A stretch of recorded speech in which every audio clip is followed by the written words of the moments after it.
వరంగల్ బైపోల్లో కాంగ్రెస్ విస్తృతంగా ప్రచారం చేస్తోంది. భూపాలపల్లి సెగ్మెంట్ లో మాజీ మంత్రి శ్రీధర్ బాబు, మాజీ చీఫ్ విప్ గండ్ర వెంకటరమణారెడ్డి ప్రచారం చేశారు.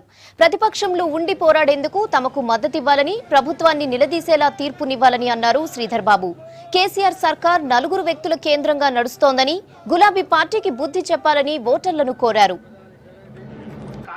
కాంగ్రెస్ పార్టీ ఓటేస్తే మీ తరఫున పోరాటం చేయడానికి, మీ తరఫున నిలబడడానికి, పోరాటం చేయడానికి ఆస్కారం ఇవ్వాలని మిమ్మల్ని కోరడానికి మేమందరం వచ్చామన్నది. కాంగ్రెస్ పార్టీ ఎప్పుడు కూడా అభివృద్ధి సంక్షేమంతో ముందుకెళ్తారు. వారికి ఎవరైనా ఈరోజు ప్రభుత్వం నడుపుతున్న నలుగురు, ఆయన కొడుకు, ఆయన బిడ్డ, ఆయన అల్లుడు, మొత్తం ఒక కుటుంబ పాలన చేస్తా ఉన్న ఈ కేసీఆర్ గారికి బుద్ధి చెప్పాలి. తెలంగాణ రాజ్యం ముందు ఒక మాట, కాంగ్రెస్ పార్టీ సోనియా గాంధీ గారు తెలంగాణ ఇచ్చిన తర్వాత మరొక మాట.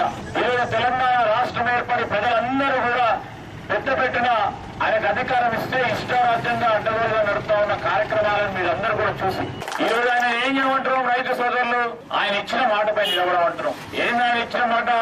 ₹1,00,000 రుణమాఫీ పథకాన్ని మీరు అమలు చేయాలి, ఒకటేసారి మీరు ₹1,00,000 ఇవ్వాలని అడుగుతున్నాం. అంటే ఆయన ఏమంటారు? తీరని కోరిక అడుగుతున్నారు అంటారు. ఎవరైనా కోరిక ముందు పెట్టింది ప్రజలకి? మీరు ఓట్లు దండుకున్నది